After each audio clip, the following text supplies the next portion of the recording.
Moretti here with us again today to discuss the student loan announcements this week and how they will benefit working middle-class families.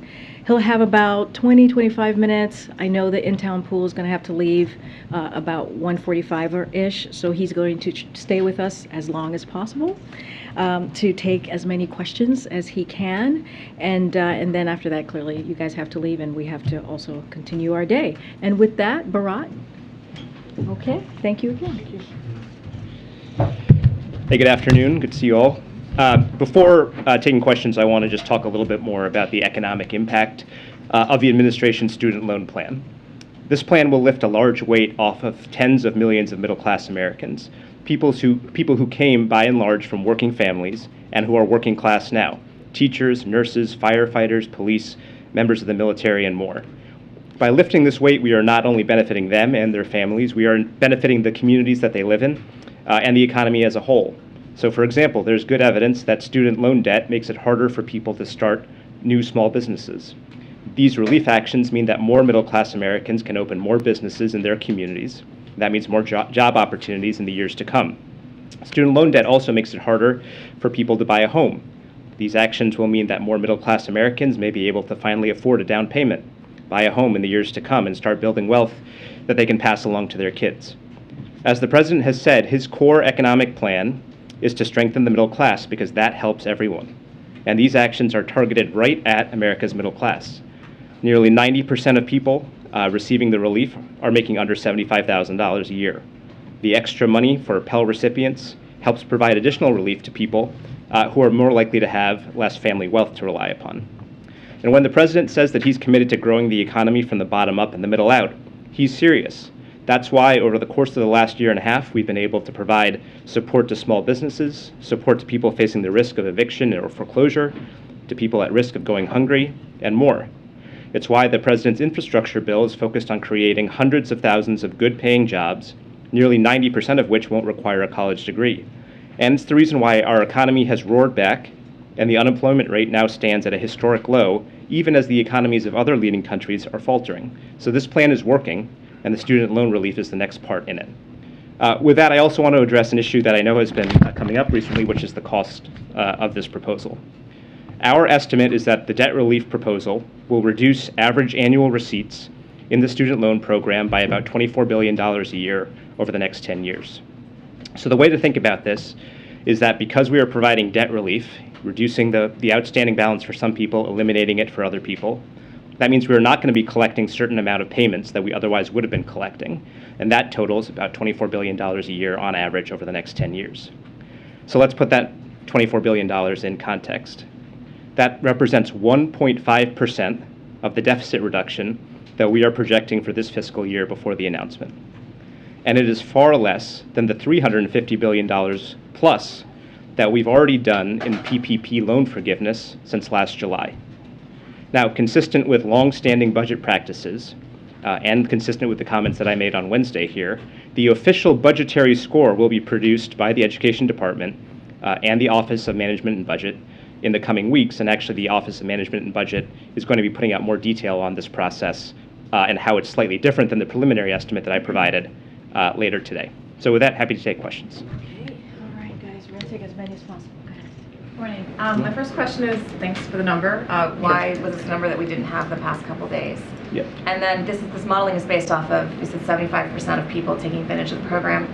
If 25% of people aren't taking advantage of the program, do you consider that a flaw in the program? Would you consider the program a success of that number? If you can talk us through this. Sure. So look, we have to make an assumption about how many people take advantage of the program in order to provide this preliminary estimate. The reason that we chose 75% is that it's, broadly speaking, in line with the take-up rate of the most similar education department initiative that we could find. In other words, there was another education department initiative in the past that was supposed to provide targeted debt relief to a set of borrowers who were eligible for it, and roughly 75% of the borrowers in that particular program took advantage of it. Now, we are hoping to get as close to 100% as possible, but for the purposes of putting out a preliminary estimate on this, we had to choose a number, and we felt like 75% was the most defensible. As for why you're getting it today, you guys asked us for it, so we're providing you with information. Good. So the way you're explaining how this is being paid for, how you just went through this, the $24 billion per year, are you considering? There was a bit of we're trying to get. Are you still considering this self-paid for, right? Because mitigation and compensating it in other ways are not necessarily having internal pays for this bill. So are you still phrasing this as it pays for itself, or are you phrasing it in a different way? What I would say is that yes, this is paid for. It is paid for and far more by the amount of deficit reduction that we're already on track for this year. Like I said, we're on track for $1.7 trillion in deficit reduction this year. That means, practically speaking, compared to the previous year, $1.7 trillion more dollars are coming into the Treasury than are going out. And we're using a portion of that, a very small portion of it, to provide relief to middle-class families consistent with the president's plan. So yes, we consider it fully paid for. Ron, thanks for doing this. Sure. The median household income in this country right now is roughly $67,000, which means that this is going to go for those up to $125,000. Those individuals are already making individually almost twice the median household income in this country. What do you say to those critics who say, you're not just helping the middle class, though I understand 90% will be making under $75,000, you're still helping what is a smaller percentage, but a significant percentage of individuals who most Americans would view as making a lot of money? Sure. So look, in our view, as you noted, nearly 90% of the benefits go to people making under $75,000 a year. And our view is that the folks that you mentioned, under $125,000, they are middle-class families. And I think that they would widely be considered as such. And look, I want to be totally clear about this point. $125,000 or $250,000, would you view that as a middle-class family, Sure. A family that makes under $250,000? Absolutely. Look, the key cutoff here is that nobody in the top 5%, whether they're in an individual income or household income, is going to get a dollar. And look, it's extremely consistent with what the president has said on the tax side. Now, on the tax side, he said that nobody making under $400,000 a year should face a tax increase. So the economic story of this country over the last couple of decades, if we're going to look at it, is that there's been a relatively small sliver of folks who have done extremely well, the top 1%, top 5% or so. And our goal was to make sure that people below that, the bottom 95%, get a little bit more relief, get a little bit more breathing room, and that's exactly what this policy does. But by the way, targeted even more narrowly than that, primarily, overwhelmingly, to people making under $75,000 a year. And to follow up, if I can quickly, the White House yesterday was pretty vocal on Twitter, which it isn't always, criticizing some of the critics of this program, Marjorie Taylor Greene, Matt Gaetz, among them, saying how much money they received in PPP loans in the past. I think you would agree that there is a difference between a loan program as it existed, which was conceived to be the PPP program that was conceived to be forgivable, assuming you spent a majority, I think 80%, on the payroll, as opposed to these loans, which were for individuals with expectation when they made money, they'd be paying it back. So is that a fair comparison, and why? Yeah, we absolutely think it's a fair comparison, and here's why. So, since last July, we have forgiven, under the statutory terms of the PPP program, more than $350 billion worth of loans. Right? Those are loans that the government has forgiven, turned into grants. And those are loans, by the way, of up to $10 million per business owner. Now look, we believe that providing support to small businesses is the right thing to do. We didn't design PPP. Maybe we would have designed it a little bit differently if we were in charge. But broadly speaking, providing support to small business is a priority of the president. But look, has any Republican in the last year stood up and said, inflation is really high, you guys should stop providing this loan forgiveness to PPP recipients. You should slow it down. Or you should change the rules because it's unfair that these people should get up to $10 million in grants. No, in fact, it's the opposite. The pressure that we've gotten from Republicans on the Hill has consistently been do this faster, make it easier for people to get forgiveness. So our view is, why is there a double standard here? Why is it, from the perspective of Republicans, great to forgive a loan of up to $10 million to a business owner, but if we want to provide $10,000 or $20,000 in loan relief to a teacher or a bus driver or a nurse, all of a sudden it's socialism? That's what doesn't compute from our view. We don't think that that's consistent. Justin? Thanks. I was wondering if you could talk about the $24 billion number, because it's a little different when you guys canceled the ITT or Corinthian. We were given a lump sum of the total amount. So I'm wondering if it is fair to extrapolate this to say that you believe $240 billion in loans will be canceled? Or if not, what are the underlying assumptions that get us to the 24, right? Are you kind of cutting out, are you assuming economic growth that will offset some of it? Are you cutting out folks who would have defaulted on their loans but wouldn't repay? I think it doesn't include the other education department rules that would have been included. So can you just kind of get us to that number, and if there is a top line number? Yeah, so look, this is a cash flow estimate, which basically says, there's a subsection of borrowers who are going to get relief under this proposal. We estimate that 75% of them are going to take advantage of the relief that they are offered. And if that debt is canceled, that means that if they were scheduled to make $400 worth of payments a year for the next 10 years, that cash flow is no longer going to come in to the government.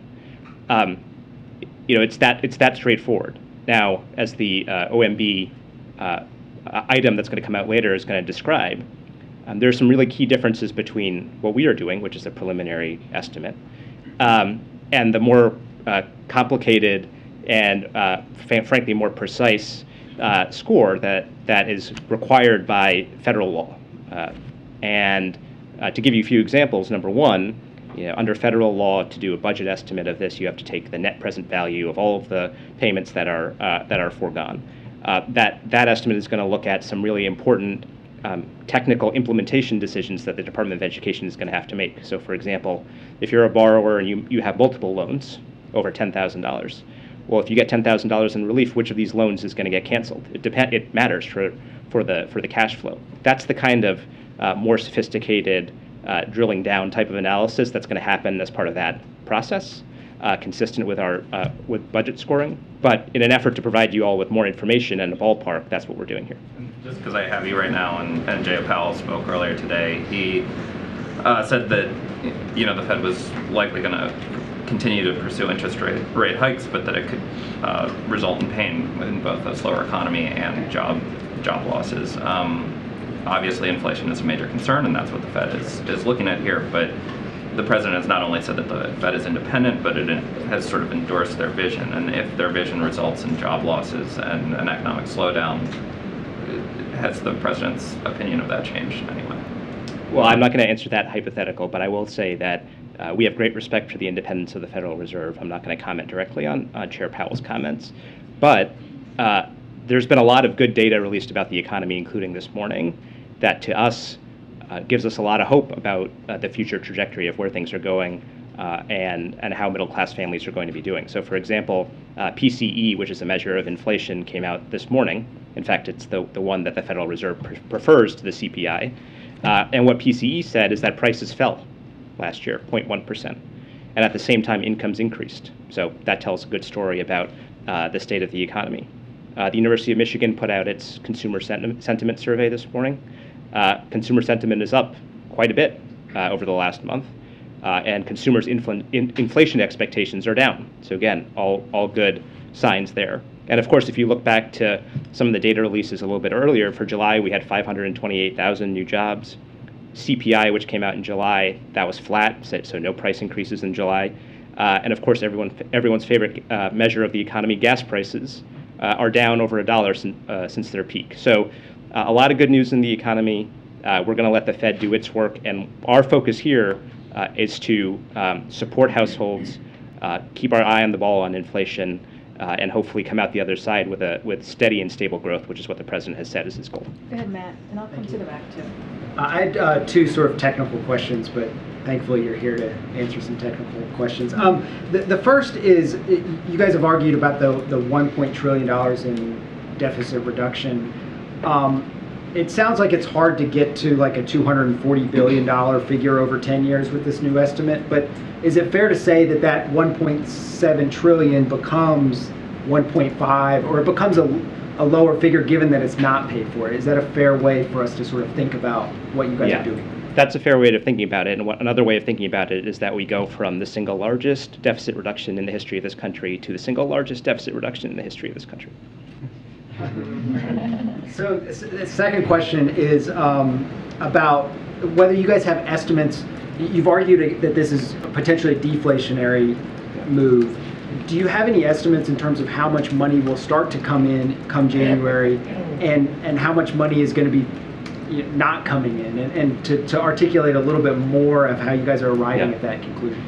Yeah, we've looked at those numbers, and they informed our view that we put out on Wednesday, that we view that the impact of restarting payments and providing relief are largely going to offset each other. Now, there's different assumptions about, as we've covered, there are different assumptions that go into figuring out exactly how much is that going to mean. But in our mind, with a pretty broad range of assumptions, they're going to largely offset. And there have been a host of independent experts who have said the same thing. In fact, Goldman Sachs put out an analysis of this proposal, and they said quite clearly that they felt that restarting payments and providing targeted relief would actually be disinflationary.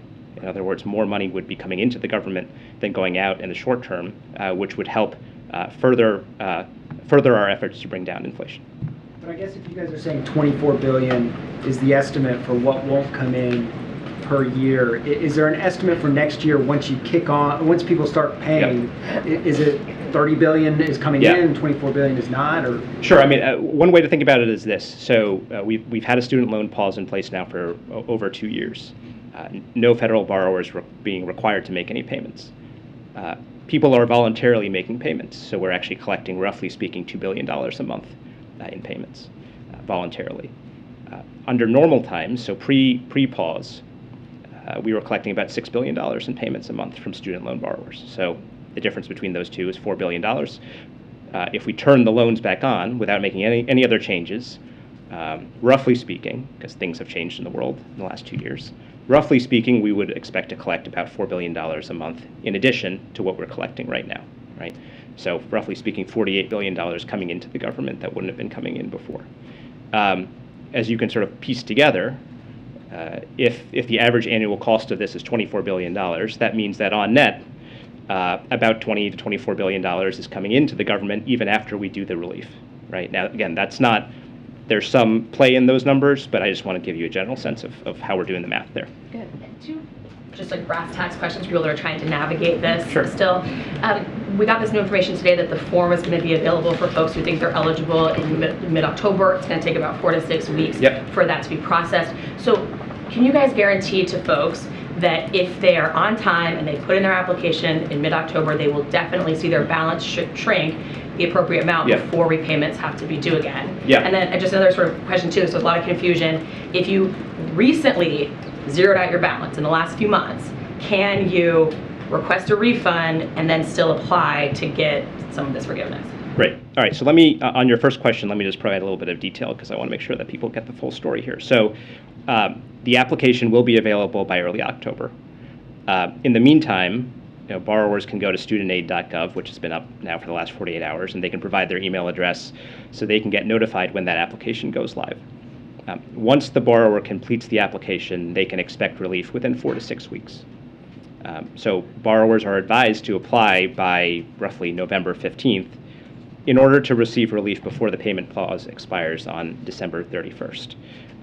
And of course, the Department of Education will continue to process applications as they're received, even after the pause expires on December 31st. So one more point here, which is that we encourage everyone who thinks that they're eligible to go to the website and go to the application when it's available and fill it out.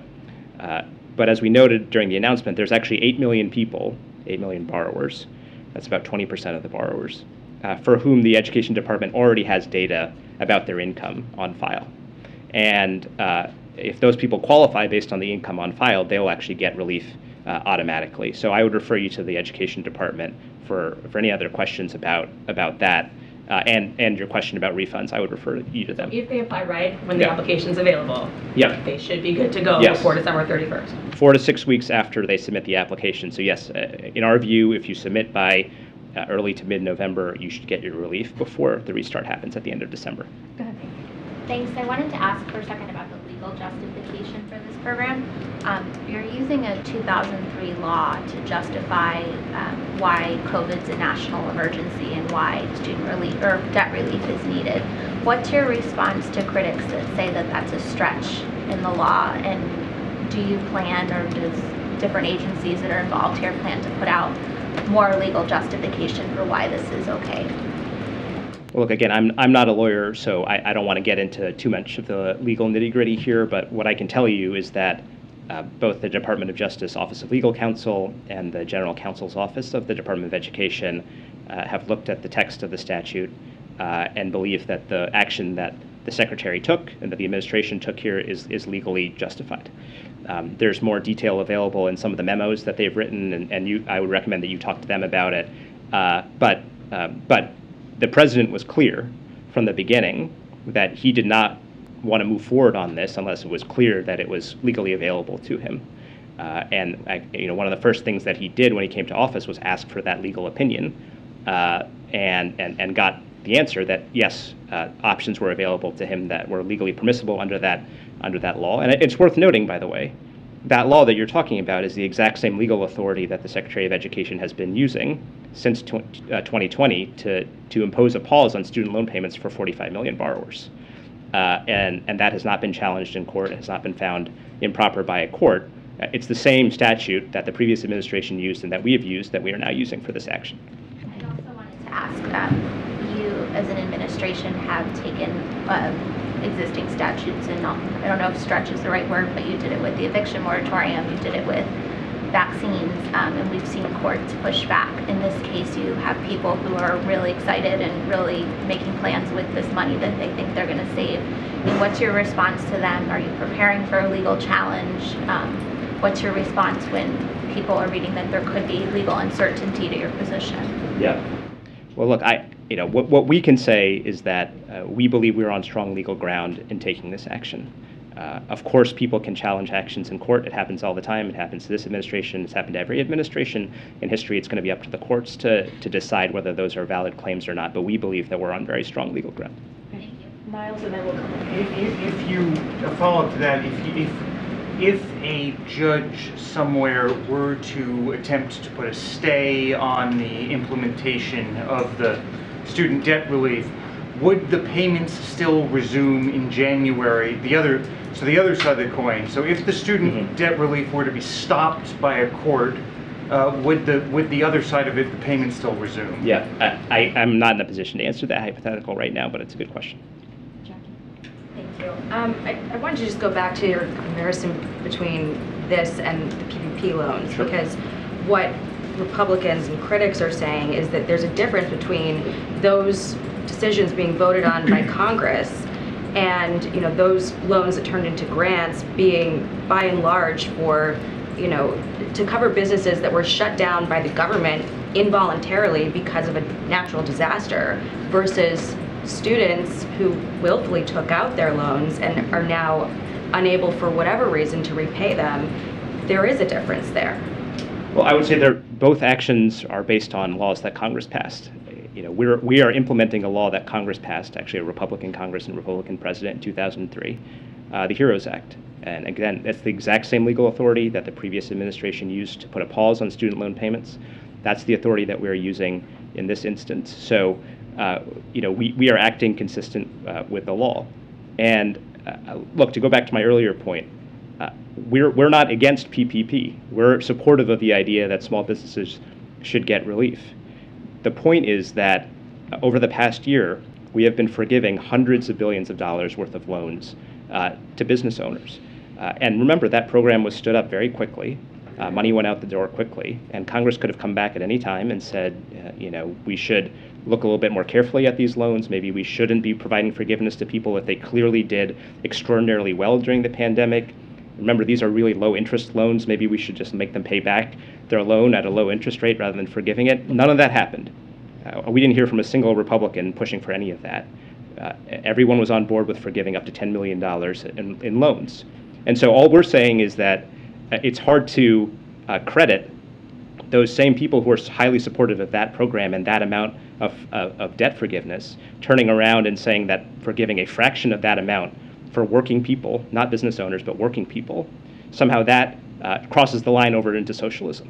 That's not how we view it. What's the difference, though, between, I guess, how are you justifying using a 2003 law that was designed to help military families for this purpose, where you're now helping bail out people who took out loans and cannot pay them, do you view people who can't pay their debt as heroes, like those who are in our armed services and were fighting after 9/11? Yeah. I mean, look, I think as the president has said, there is a real problem here with the burden that student loan debt places on people from low-income and middle-income families. You know, we used to have a system where a Pell Grant, which is federal support to low-income families, used to cover 80% of the cost of going to a four-year public college. And as of today, it covers 33% of the cost. So what are people supposed to do? They want to get a degree. They're being told that's the right thing to do. They think it's going to help them. Universities. Why not build in That's- something to make sure that borrowing moving forward is limited, or that universities don't just ratchet up the Sure. cost? Yeah, I'm glad that you brought that up because I want to address it. Remember, the president put out a three-part plan on this, and the third part of it was accountability for colleges. And it detailed a few things. Number one, unlike the previous administration, which loosened the reins on colleges and universities, rolled back rules that were intended to hold them accountable for raising costs, this president and this administration reinstituted an enforcement office at the Department of Education that goes after these types of colleges. It kicked out an accreditor, which is a private company that basically says that, you know, this institution, this college is good enough, so they should get federal loans. This accreditor allowed colleges like ITT and Corinthian to get access to federal loans, and then those colleges defrauded people, defrauded students. So this administration responded by kicking that accreditor out of the program. They're not going to be able to accredit colleges anymore. And I would note that a central element of the president's community college plan was accountability, so that neither colleges or states that took that money could raise prices on students unfairly. So all of that said, I think that we believe that the department should have even more authority to go after bad actors and to hold colleges accountable, and we're eager to work with Congress to advance any proposals along those lines. I guess I wanted to ask, I know the president last month, when he made remarks about the Inflation Reduction Act, really highlighted the fact that it would reduce the deficit. And if a larger percentage of the student borrowers end up availing themselves of this program, you know, it would cost $320 billion, right? If you had 100% uptake essentially over 10 years, and that's the goal. So, you know, is there, I guess, can you acknowledge that some people would feel disappointed that this could basically wipe out the savings from that law? Yeah, no, I'm glad you asked about that, because I think that there's a nuance here that's important to understanding why that doesn't quite work. So when the budgetary score comes out for this proposal, like I talked about, we're going to get a little wonky for a second here.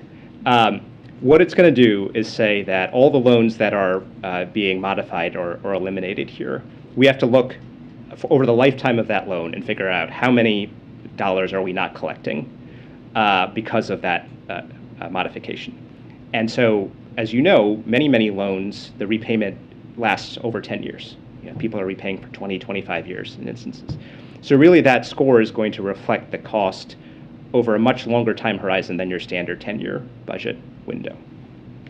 As a result, in our view, the thing that we should compare that score to is not just the first 10 years of the Inflation Reduction Act, it's at least the first 2 decades of it, and maybe the lifetime impact of that. And if you look at outside analyses of the long-term impact of the Inflation Reduction Act, they find that it would reduce the deficit by $1 trillion over the next 2 decades. So in our view, that is the relevant point of comparison on that. MJ? Yeah, I wanted to ask you about the updated Penn Wharton estimate, which says just the debt cancellation piece alone would cost up to $519 billion over 10 years, and then the total plan would cost upwards of $1 trillion.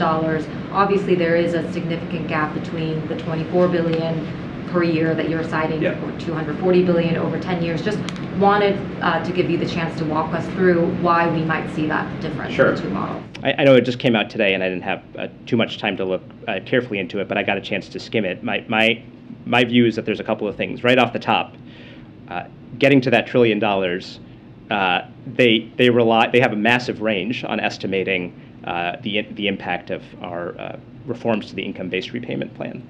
They say that their baseline estimate is that it costs about $70 billion. But then they say it could cost $450 billion more than that if you make certain assumptions. So, you know, in our view, you can lop off that $450 billion right there because it seems to be somewhat speculative. and clearly the top end of the range. Beyond that, the debt relief analysis doesn't do a few things. Number one, it doesn't account for the fact that it assumes 100% of people will take it up. In our mind, that's not necessarily a reasonable assumption. And look, estimating the cost of forgiving certain debt is more complicated than just looking at the face value of the debt that's being canceled. So I gave the example, I was here last time, that let's say you cancel debt for somebody who's been in default for more than 7 years, and there's actually millions of borrowers in that position. If the face value of their debt is $10,000 and you cancel it, it's not reasonable to say that the cost of that is $10,000 because you were sitting here collecting $0 on that loan year after year after year. So some of those elements are also going to affect the score. So the education department has the best data on it. It has all of the data about who repays, what to expect about repayment horizons and payment rates, how this interacts with the existing income-based repayment program and all of that. So we feel confident in our numbers. Just one follow-up. Given that the upwards of $1 trillion that they are estimating, that obviously is a number that's a lot closer to the $1.7 trillion in deficit reduction that you all have been citing. So I'm just curious, was the total cost that this plan would amount to, was that a factor when the president and all of you were deciding what the total amount of forgiveness should be, or was the forgiveness amount, did you get there sort of regardless of the cost and then you sort of figured out what the general cost would be after? Yeah, I want to make totally clear that we don't think that $1 trillion is anywhere in the ballpark of what this is going to cost. Number two, yes, the president was quite focused on what the, at least a good estimate of what the cost of this proposal was going to be. It was a big factor in his decision. He was looking into and thinking about how that would compare versus the deficit reduction that he had been able to secure over the last 2 years, frankly, of his presidency. Remember, in the first year of his presidency, he brought down the deficit by $350 billion. So it was a factor. We provided him with estimates along the lines of what we have provided you, and that did play a role in thinking through how to design the policy. Was there a percentage that he was determined not to cross? Not that I recall. Okay, just like two more. For students who are about to take out new loans, what should the message to them be about whether their loans could be forgiven in the future? And does the White House have an obligation to emphasize that this could very well be a one-time thing so that they're not taking out additional loans?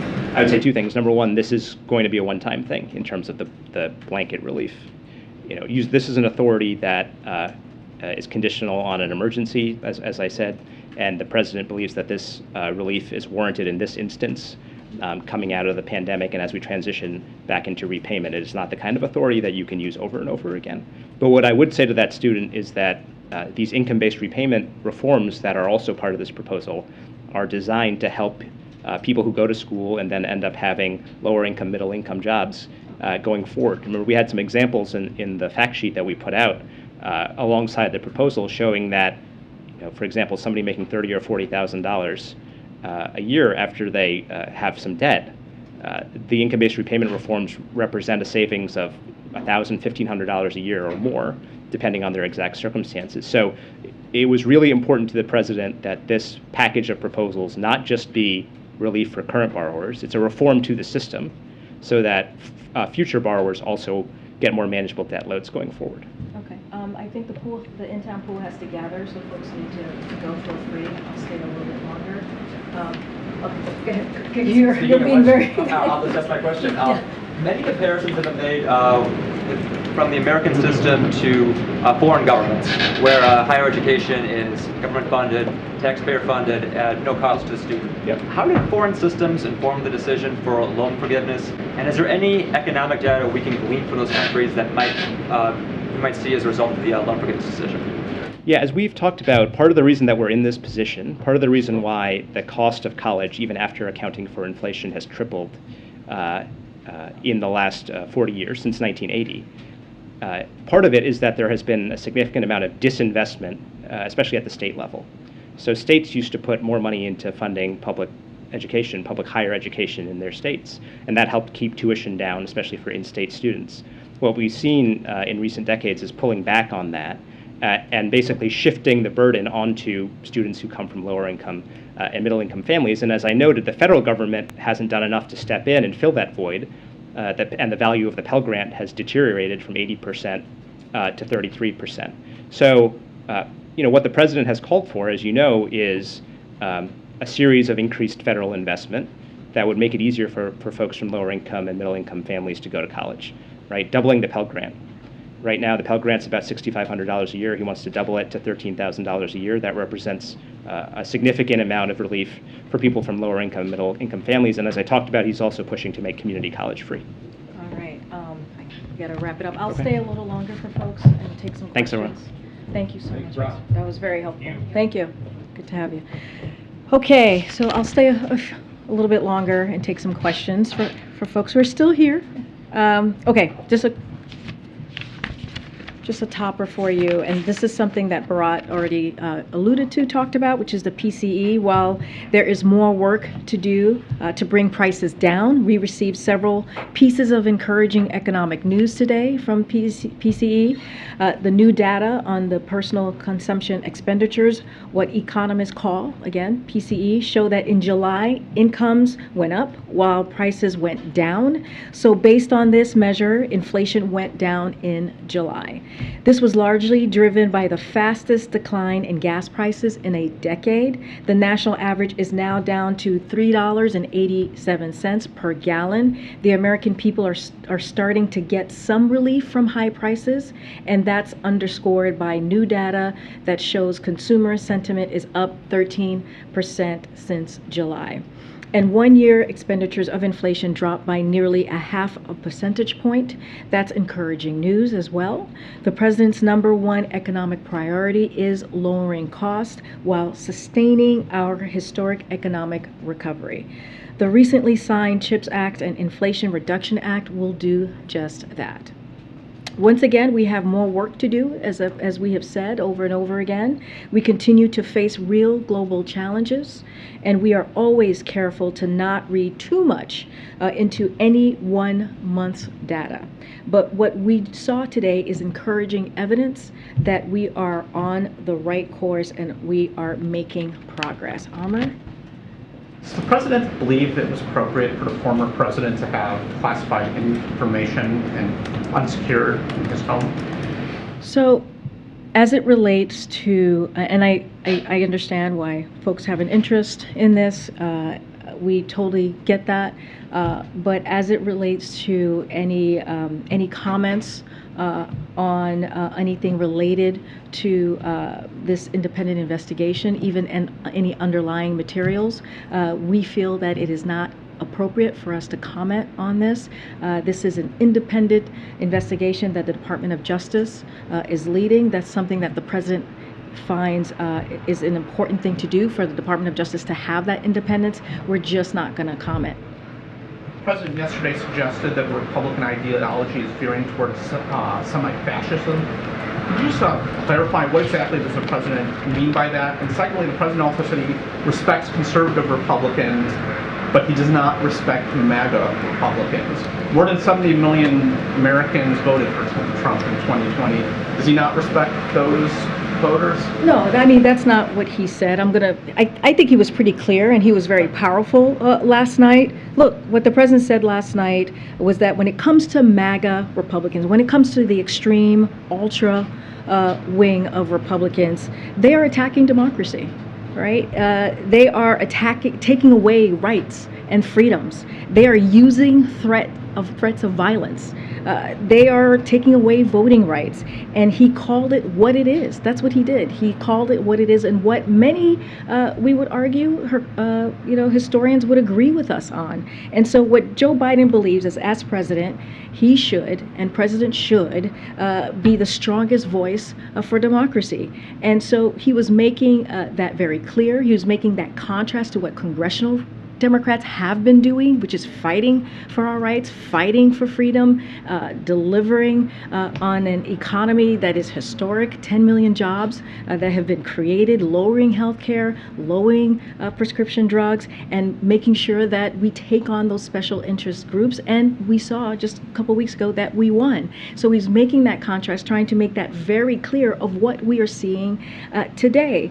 And so he was passionate about this. He was eloquent about this. And he also, when it comes to what you're asking me about Republicans who are conservative, clearly he said that he believed there are traditional conservative Republicans. He was very clear on that. He specifically called out and mentioned Maryland Governor Larry Hogan as one of them. So, but we have to really, make sure that we make it clear that there's a choice in front of the American people, right? And we have to make sure that we make it loud and clear that when it comes to MAGA Republicans, we call that out, and that's what he did, and what they're doing, right? What they're doing in attacking our democracy. And so he wanted to be clear on that, and he made that contrast, and that's what you heard from the president.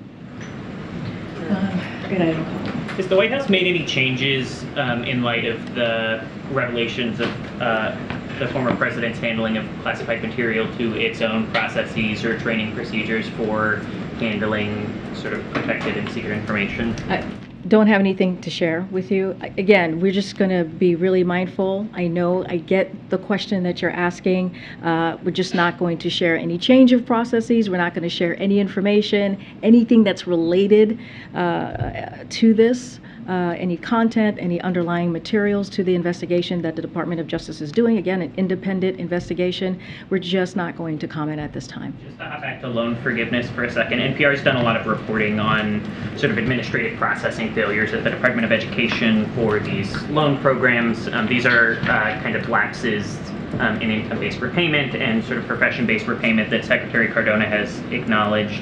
Is the administration concerned at all about similar issues for the sort of coming loan forgiveness program, or ways that it might give up the leave borrowers in the lurch? So look, you just mentioned Secretary Cardona has been really clear about the previous loan forgiveness programs or other programs that have been before him and in his agency. Look, we take this very seriously. We believe that this is an important plan that's going to give relief, again, to up to 43 million Americans. It's a very targeted plan that's going to give relief to 90% of Americans that are making less than $75,000 a year. That is important. This is a campaign promise that the president made and kept, and he went beyond, not just to 10,000, but up to 20,000. So we're going to do everything that we can to make sure that that gets delivered. But of course, we're going to hear from folks and see if they'll take us up on it. Again, this is an important piece of important plan that is historic. We have not seen any president do this before, and we're going to do everything that we can. Of course, Secretary Cardona is going to do everything that he can with his team to get this done. Go ahead, April. Karine, this Sunday will be the 59th anniversary of the March on Washington. And how is this White House, how is this president marking that moment, particularly as he decided to run for office because of the massacre in Charlottesville, as he walked in talking about equity and equality?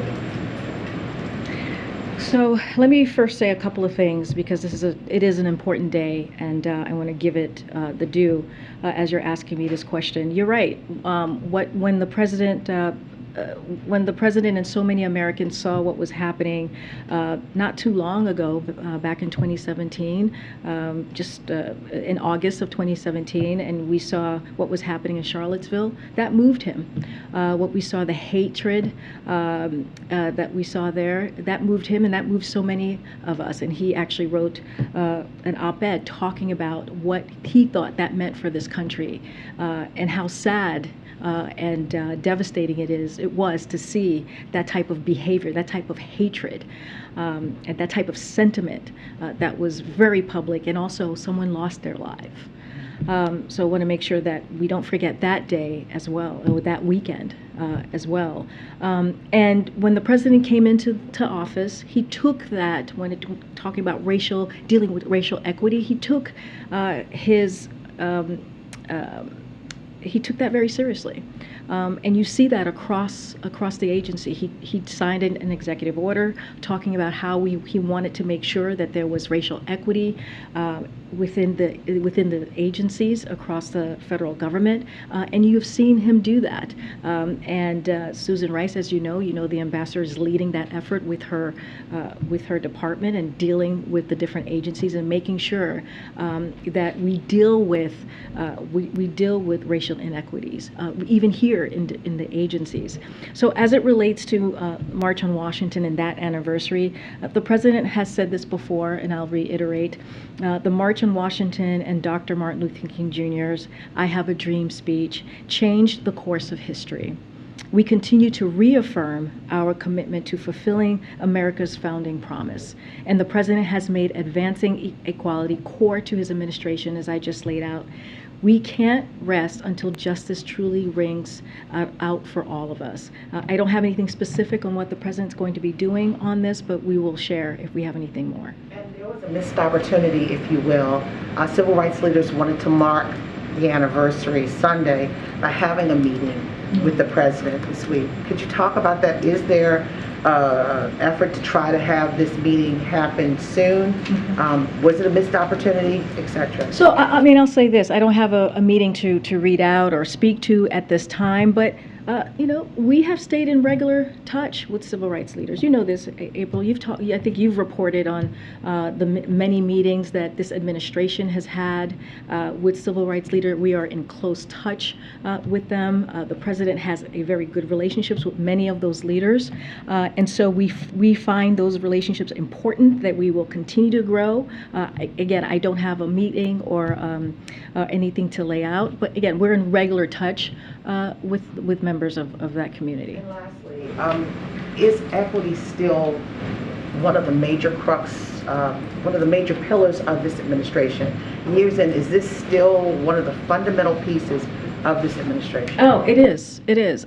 I mean, I'll just remind you, when the president walked into this administration, I've said this many times before at the podium, he laid out the different crises that were before him. When he came in, racial equity was one of them, and saying that we needed to do everything that we can to deal with that crisis in a real way. And he has taken those actions, as the GRIO has reported on, as many of you in this room has reported on the steps that he has taken, but doesn't stop with the executive order. It also is actions that we're going to continue to take within the White House as well. Thank you. Okay, I'm going to come back because I didn't take your question. In New York and DC, mayors have said the federal government isn't doing enough to help with migrants who are being sent by bus to their cities. Does the administration have plans to do anything more on this? So the administration has been in regular touch with Mayor Bowser, clearly the mayor of DC, and Mayor Adams, mayor of New York City, and FEMA regional administrators have been meeting with both mayors on site to coordinate available federal support from FEMA and other federal agencies. Funding is also available through FEMA's emergency food and shelter program to eligible local governments and non-for-profit organizations upon request to support humanitarian relief for migrants, as we have done many times in response to Governor Abbott's repeated attempts to create chaos. And really, to create chaos and confusion, that's what he's doing at the border, and costing his own constituents well over $1 million. So we will work to manage the consequences of this latest political charade that we see from the governor, and we do take this very seriously, and I continue going to work with Mayor Bowser and Mayor Adams. I will point you to a statement that FEMA put out earlier this week, laying out the steps that they have taken and what they're doing to provide assistance. Okay, I'm just going to call on folks I haven't called in. Sure. Thanks, Karine. Just to get something on record, does the White House have any response to the release of the search warrant affidavit for Mar-a-Lago? I'm just going to say what I just told this young man a few minutes ago. We understand the interest in this. We are not going to comment on any underlying materials, any content that is related to an ongoing investigation. This is an independent investigation, legal investigation that the Department of Justice has the independence to conduct, and we do not feel it is appropriate for us to comment. Real briefly on student loans, does the White House believe that federal student loans play any role in the increasing cost of college since students are able to, take on more debt that they don't have to pay off right away? Does that allow colleges to increase their costs maybe more than they might? I've gotten this question in the past, not in the past, it's just been a couple of days of this week. And so one of the things, and I think Bharat talked about this a little bit because there's been questions about, is this going to raise the tuition by doing this from colleges? Look, this is something that the Secretary of Education, Secretary Cardona, he has said this in interviews that he'll be monitoring, keeping a close eye on. He will continue to take the steps to hold colleges accountable for raising costs without delivering additional value. So that's a big piece of what you were asking me, but already the administration has taken actions to accountable measures. We reinstated an enforcement office at the Department of Education. We terminated a college creditor that had previously allowed colleges that defrauded borrowers to get access to federal student loans. That's something that Bharat just talked about specifically moments ago. And we're rolling out new resources to help students make more informed decisions on which school will better deliver value for the cost. But, once again, I just want to say this, you have one thing that people are told, young people in particular are told, is that in order to have a good job or have a career, you got to go to college and get that education or continue that education. And there's some communities that need a little bit of help, and we should be providing that little bit of help. That's why we did the president did a targeted, fiscally responsible approach in making sure that we give Americans a little bit more breathing room, middle-class Americans a little bit more breathing room. And when you do that, they are going to have extra money to buy that house. They're going to have a little extra money to start that family. And so that is important as well, and that is something that the president is certainly committed to. Go ahead. Thanks, Karine. No, go ahead. I'll come around. Go ahead. I'm sorry, Sebastian. I was pointing to Sebastian, and then I'll come around. I knew there was people right behind me. It's so funny. I actually think when I'm pointing to someone specific, but from the other. I got it. I'm in there now. So two questions. Sure. On the semi-fascism comment. Yeah. Is this something we're going to hear more of? That phrase. Is it something the president's going to kind of embrace, or is there any sense that it was a little impromptu, and it's going to turn into a kind of basket of deplorables thing that he regrets and that tries to be quiet about? Look, I was very clear when laying out and defining what MAGA Republicans have done, and you look at the definition of fascism, and you think about what they're doing in attacking our democracy, what they're doing in taking away our freedoms, wanting to take away our rights, our voting rights. I mean, that is what that is. It is very clear, and that's why he made that powerful speech that you heard from him last night. And he has not shied away from saying that. You have heard him maybe not use that specific word, but you have heard him certainly use that definition. And look, what we are putting before the American people is a choice, right? And it is clear, there's a clear contrast as what is happening on that side of the aisle and what's happening on our side with congressional Democrats and what we have been delivering for the American people. And we're going to continue to fight for freedom. We're going to continue to fight for people's rights, and that is something that he takes very seriously, and that's what you heard from him last night. Okay, and just quickly on the other side of the world, how confident is the administration that European allies are going to be able to weather the energy crisis that seems to be going into, and winter is obviously going to get worse. Finnish people are apparently not taking saunas already, but it's getting worse than that. Not to make light of it. And politically, is a concern that this whole alliance over Ukraine is going to really start cracking when that bites? So, just a couple of things, and I have a few things that I want to say because this is an important question. So, President Putin is weaponizing energy, right? You've heard us say that before, and that is exactly what is happening. This is why President Biden set up a task force with the EU back in March to work on ways to increase alternative sources of natural gas to Europe, including from the United States. We've made progress since March. Global LNG exports to Europe has risen by 84% compared to 2021, while the U.S. share of those LNG exports have been nearly tripled. And so that's important to note. In fact, global LNG exports to Europe since March have increased by 20 billion cubic meters compared to last year, already exceeding the pledge President Biden made back in March to work with partners to ensure additional volumes for the EU market of at least 15 billion cubic meters this year. We know we have more work to do, and we'll keep looking for ways to increase gas stockpiles in Europe, coupled with efforts to reduce Europe's demand for natural gas through energy efficiency and clean energy deployment.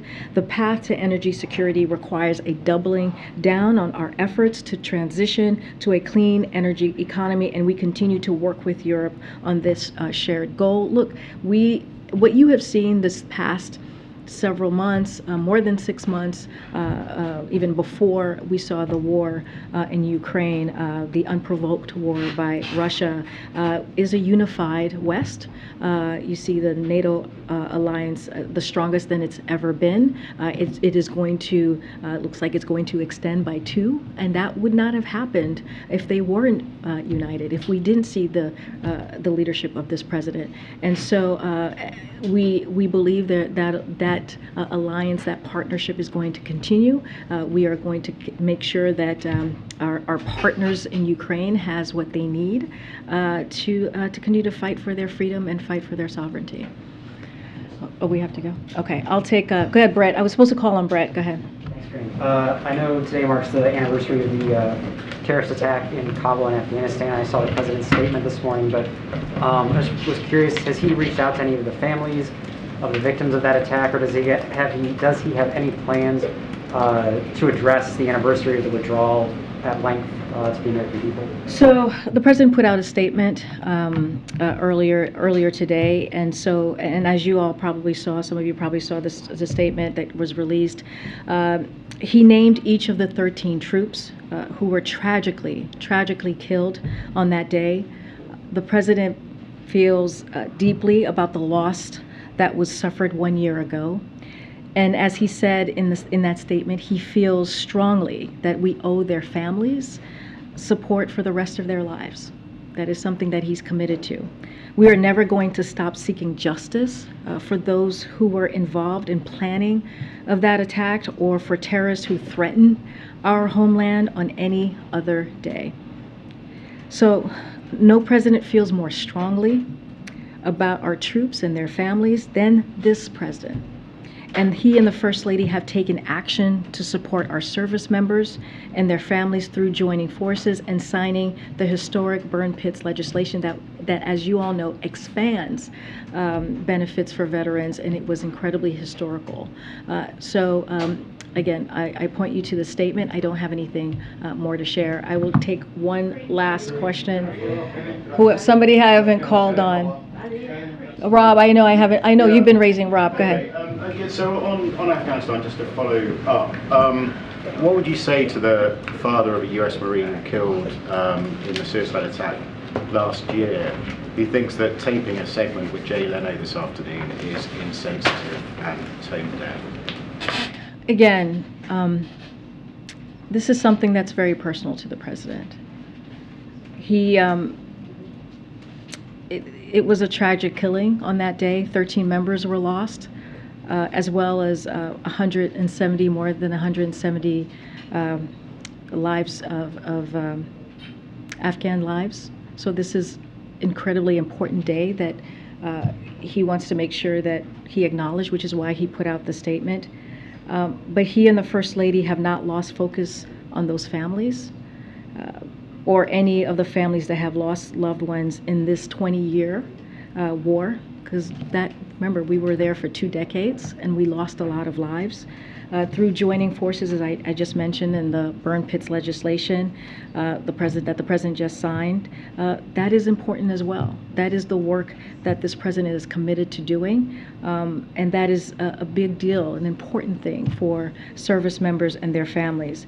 And again, no president feels more strongly about our troops and their families than this president, who himself, the father of a service member who served in Iraq. So this is to film something with a comedian. I mean, are you worried about the optics of that at all? What I will tell you is that this is a day, a tragic day that the president takes very personal. Not just the president, also the first lady. And I will let his words, the statement, stand for itself. He knows this, again, as a father himself of a service member that served in Iraq. So we do not take this lightly. We take this very seriously. Our hearts are with the families today. Okay, I'm going to go. Do you have any comment on the election in Angola and Kenya? Okay, I'll take that one really quickly, and then we're going to go. Because this is important. The United States congratulates the people of Angola for making their voices heard in Wednesday's elections. We continue to observe the electoral process as votes are counted. We encourage peace and patience as the vote tally process continues. The United States supports the democratic process through our ongoing democracy and governance programs and by observing the election. Election observations promote participation and public confidence in the electoral process. The United States and Angola share a strong partnership.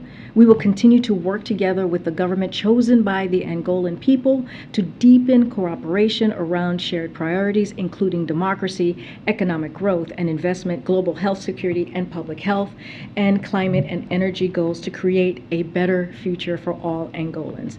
The United States commends the people of Angola for their participation in the democratic process and efforts to strengthen democratic institutions, which will provide a foundation for a safe, prosperous, healthy, and inclusive future for both of our countries. Thank you, everybody. Have a great weekend. I'll see you on Monday. Have a nice weekend.